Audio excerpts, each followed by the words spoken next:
Hello all, welcome. Today we're gonna start with a new chapter called as Reconstitution of Partnership, Admission of Partner. As you can see here, the chapter name is suggested as Reconstitution of Partnership. In that, we have a chapter topic, Admission of Partner. Let us understand it. Sir, अभी तो partnership से use to हो रहे थे, ये reconstitution क्या निकाल दिया sir?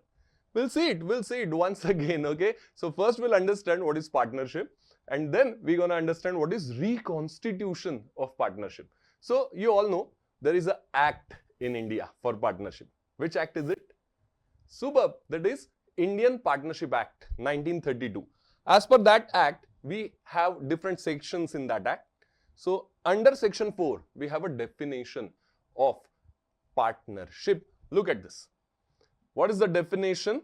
As per Indian Partnership Act, specifically section 4, partnership is a relationship between two or more persons who have agreed to share profits of the business conducted jointly by all or any of them acting for all. Sir सिर्फ पढ़ के मत बताओ sir, English लग रहा है ये. I know. We'll understand in detail, step by step, word by word, what does it mean.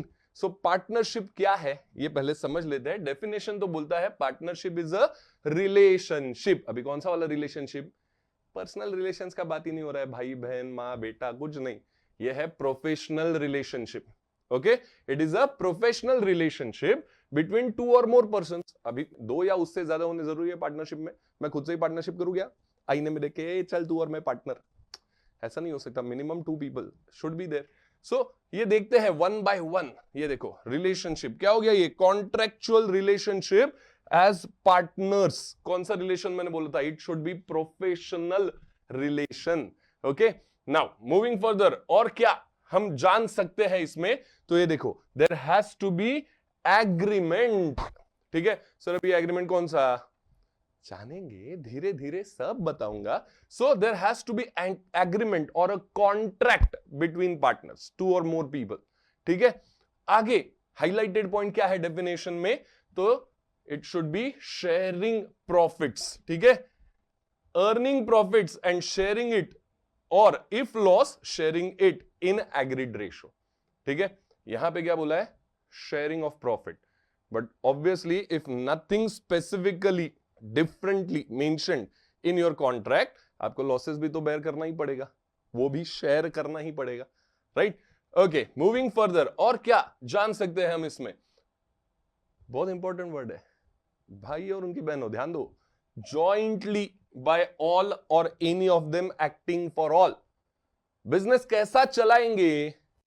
तो सब एक साथ मिलके जॉइंटली कंडक्टिंग बिजनेस टुगेदर, सबका इन्वॉल्वमेंट रहेगा बिजनेस में. या क्या? Any of them acting for all, कोई एक बाकी के लिए भी काम करेगा. देयर माइट बी पॉसिबिलिटी कि सब पार्टनर्स जॉइंटली इन्वॉल्व नहीं है बिजनेस में. There are few people, one of them is handling many activities for others as well. ये देखो बेचारा वायर्स में फंस गया फोन के, कितने फोन अकेला उठा रहा है. One partner working for others. ठीक है, सो ये हमें समझना है पार्टनरशिप के डेफिनेशन से. Late us understand further.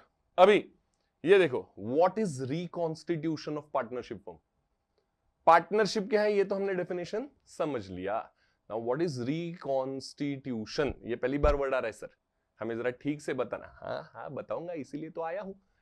Okay, any change in agreement of partnership is called as reconstitution of partnership firm.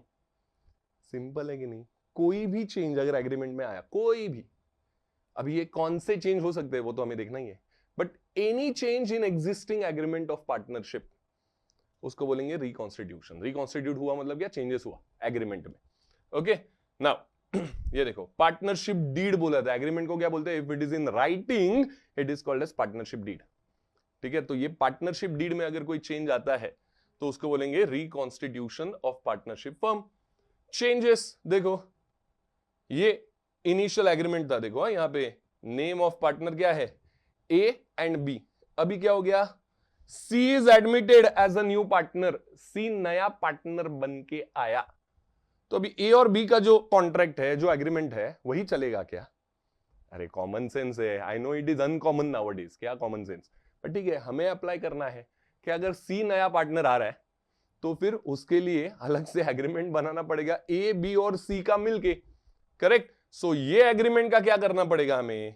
देखो ये एग्रीमेंट हम करेंगे cancel. With this the existing agreement comes to an end. Old agreement क्या होता है? Cancel. और नया agreement picture में आया। पिक्चर मतलब सिनारियो में आया। देखो यहां पे नाम क्या लिखा है? A B and C partners. Okay, ये देख लो आप, वर्डिंग भी इंग्लिश वाला। क्या बोला? And the new agreement comes into existence and the business of the firm continues. Firm का बिजनेस चलता रहा। सिर्फ क्या हो गया? दो पार्टनर थे उसके तीन बन गए। पहले जुड़वा थे, अभी तोड़वा हो गए। ठीक है, आगे बढ़ते हैं। ये सिर्फ एक एग्जांपल है। हाँ, there can be many partners added, ऐसे नहीं कि तीन ही हो सकते हैं, एग्जांपल के लिए ये दिया। आगे बढ़ते हैं। अभी ये चेंजेस क्या क्या हो सकता है बाबा? एग्रीमेंट में चेंजेस क्यों करने पड़ेंगे?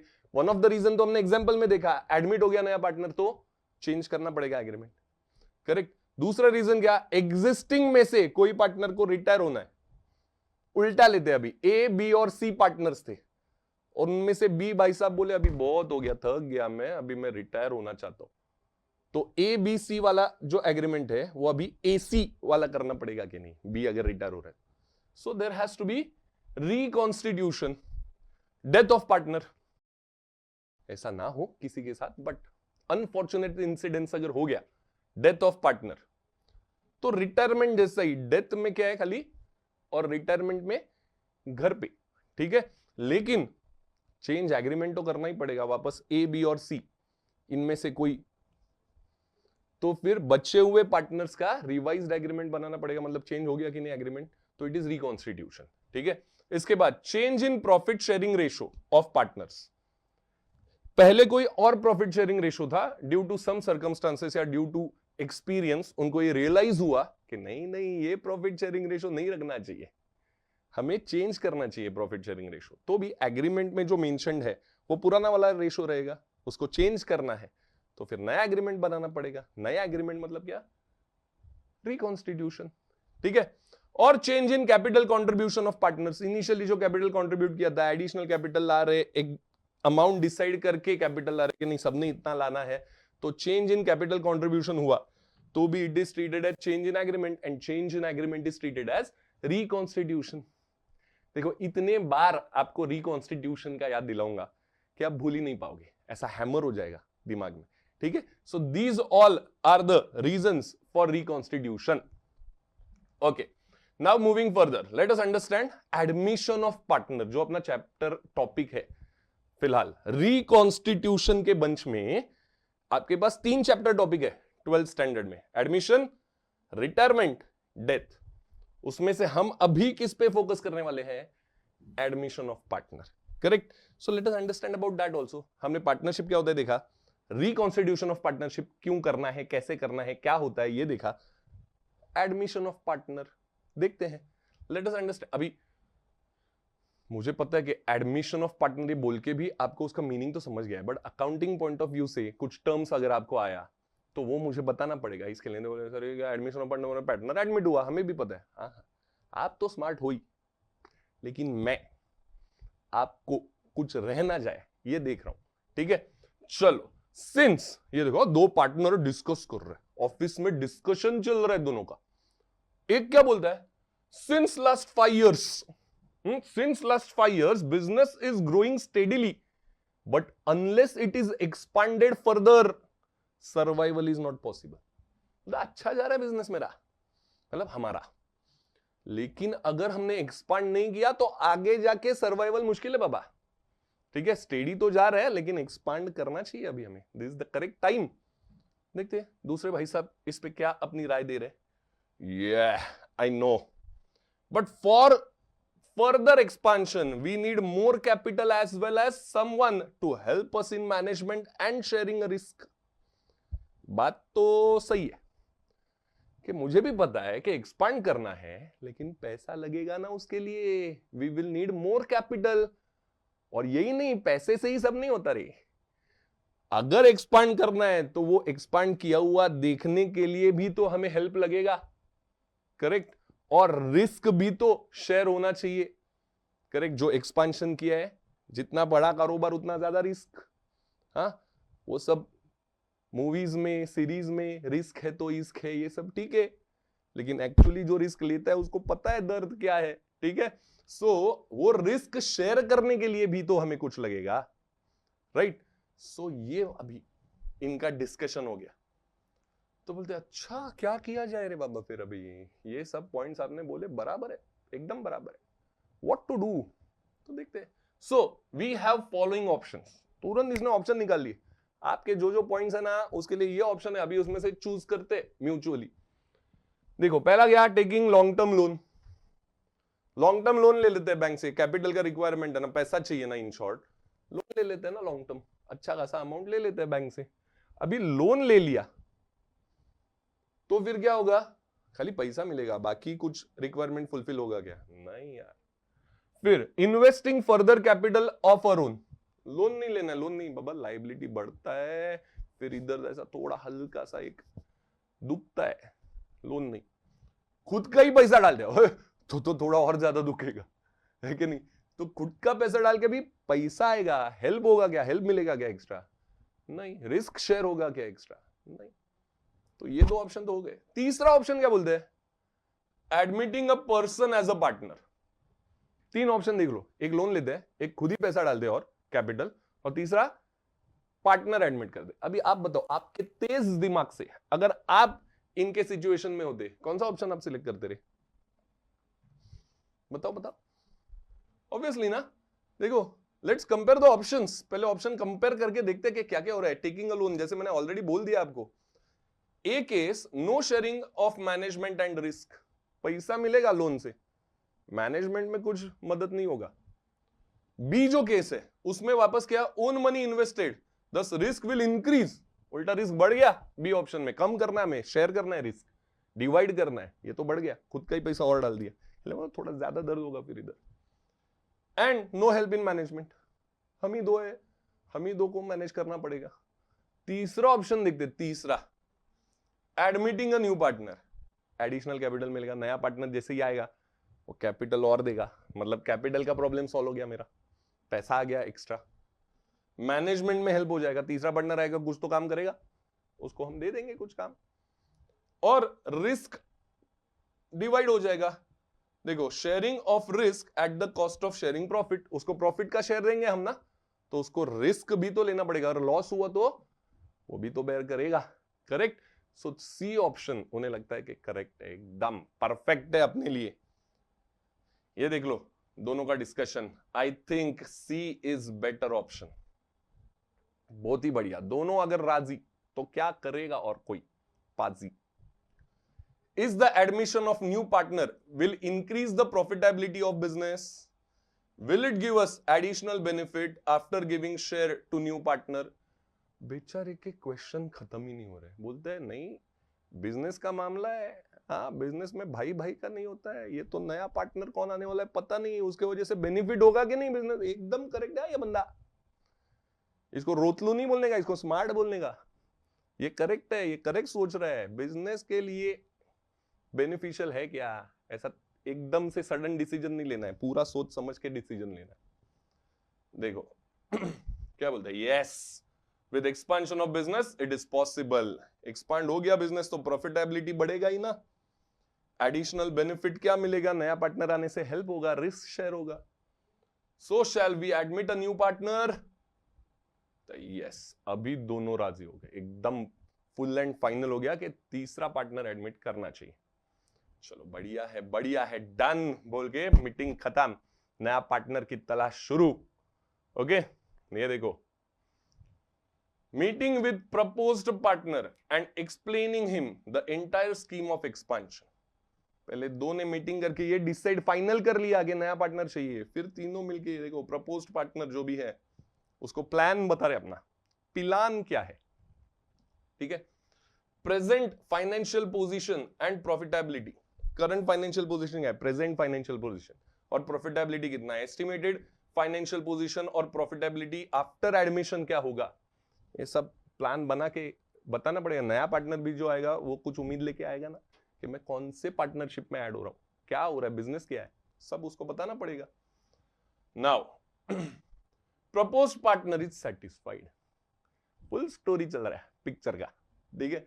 पार्टनर सेटिस्फाइड हो गया, he agreed to be partner in this firm, this person is referred as new partner. ये पर्सन जो अभी एग्री हो चुका है उसको क्या बोलेंगे, अभी ये नया पार्टनर है, और ये दोनों को क्या बोलेंगे, ओल्ड पार्टनर या एग्जिस्टिंग पार्टनर, जो भी एग्जिस्टिंग है ओल्ड ही बोलेंगे। अच्छा है, चलो लेट अस अंडरस्टैंड। ये देखो पार्टनरशिप फर्म है ये, अगर तो ये जो दो पार्टनर पहले से डिस्कस कर रहे थे कि अरे आगे क्या क्या होना चाहिए, नया पार्टनर आना चाहिए कि नहीं, अभी तीसरा पार्टनर आ गया, ये न्यू पार्टनर हो गया, तीसरा पार्टनर जो नया आया, और ये क्या हो गया, एग्जिस्टिंग या ओल्ड पार्टनर्स हो गए। चलो आगे समझते हैं what is admission of partner. ये पूरा कथा बताने के बाद उसका सार क्या है, एक्सट्रैक्ट क्या है, समझ लेते, ठीक है।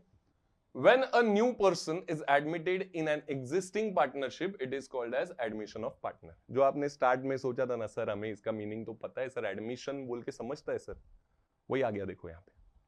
फिर the incoming partner is known as new partner and existing partner as old partner, जो हमने अभी सर्कल में देखा कि नहीं, बस perfect. It is called as reconstitution of partnership। क्यों? क्योंकि एग्रीमेंट चेंज होगा, जो एग्जिस्टिंग पार्टनर्स थे उनका 2 का एग्रीमेंट था, अभी न्यू पार्टनर आने के बाद 3 का बनेगा। So this is reconstitution of partnership. At the time of admission, terms and conditions for admission of new partner are agreed mutually. ऐसे नहीं पुराने 2 है नया 1 ही है तो ये 2 जो बोलेंगे वही होगा, नहीं, म्यूचुअली। अभी ये जो नया है वो भी पार्टनर ही है ना, भले न्यू बट पार्टनर, तो म्यूचुअली एग्रीमेंट होगा सब, ठीक है, किसी पे अन्याय नहीं करेंगे ना। क्या क्या हो सकता है ये एग्रीमेंट्स, तो for example capital to be invested, कितना कैपिटल इन्वेस्ट होना चाहिए, his share in future profit, नए पार्टनर का शेयर कितना होना चाहिए based on whatever responsibilities, whatever risk he is bearing, whatever management help he gonna do, capital कितना ला रहा है, ये सब बहुत इंपॉर्टेंट पॉइंट्स है to decide this. Compensation to old partners in the form of goodwill, नया partner को अगर प्रॉफिट शेयरिंग रेशो हम बोलने वाले के देते हैं, अभी प्रॉफिट देते हैं, कहां से देंगे, ओल्ड पार्टनर्स अभी तक ले रहे थे ना प्रॉफिट, उनमें से ही कुछ निकाल के देना पड़ेगा, तो उसके लिए ओल्ड पार्टनर्स को compensation in form of goodwill कितना मिलना चाहिए, ये सब डिसीजन होगा। Revaluation of assets and liabilities of existing firm, ऐसा जरूरी नहीं है ना कि नया पार्टनर पहले ही दिन आ जाए अकाउंटिंग के, in between the accounting year कभी भी एडमिट हो सकता है, जब जरूरत पड़ी तब उसको एडमिट करेंगे, right. So till that date कुछ ना कुछ तो एसेट्स लायबिलिटी रीवैल्यू हुआ रहेगा, जो last time 31 March let us assume year ending है, उस दिन से लेकर या तुरंत भी रिवैल्यूएशंस तो चलते रहता है डेली। इन्वेस्टमेंट्स है, स्टॉक ऑफ स्टेशनरी है, आई मीन गुड्स का स्टॉक है, और पोस्टल स्टैम्प्स का स्टॉक है, डेटर्स है अपने, कैश बैंक बैलेंस है, ये सब एसेट्स बढ़ते कम होते रहते ही है।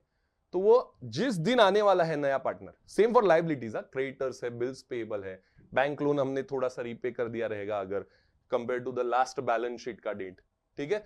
तो ये रीवैल्यूएशंस पहले कर लेंगे कि जिस दिन वो आ रहा है उस दिन सब करेक्ट पोजीशन पता रहना चाहिए, इसके लिए ये सब करना पड़ेगा। सो this is what actually admission of partner means. ये थियोरेटिकल बेस अपना रेडी हो गया, अभी अकाउंटिंग बेस भी हमें रेडी करना है। सो अभी ये मॉड्यूल में हमें इतना ही समझना है, हमने क्या क्या देखा, पार्टनरशिप क्या है, रिकॉन्स्टिट्यूशन क्या है, और एडमिशन ऑफ पार्टनर, ठीक है। ये थियोरेटिकल फ्रेमवर्क हमने एकदम अच्छे से समझ लिया है, आई होप आपको भी ये करेक्टली समझा है, नहीं तो वापस थोड़ा सा पीछे जाके देखो जो कॉन्सेप्ट में डाउट है, आगे मत बढ़ो डाउट लेके, ठीक है, उधर के उधर क्लियर करते जाओ। अभी हम मिलते हैं नए मॉड्यूल में with brand new information. Till then, thank you and keep on practicing.